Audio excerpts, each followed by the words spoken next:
Just let her get frustrated.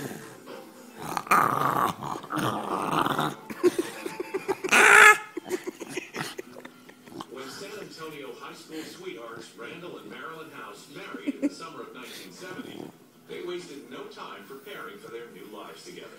We bought our first home, and at that time we started thinking about Ignore it. But that simple dream would soon turn into an unexpected struggle for the young couple.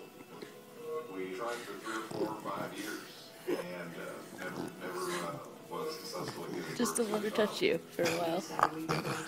Unfortunately, the road to adoption is not an easy one, and the process takes an enormous toll on both Randall and Marilyn. you go through an approval process. They come and visit you and decide if they think you're acceptable to raise a child. Goofball. So it's kind of difficult. It's having somebody come and look at you. But then, in January of 1983, they receive a phone call that changes their lives forever. it. What was it, bulldog? She was the most beautiful.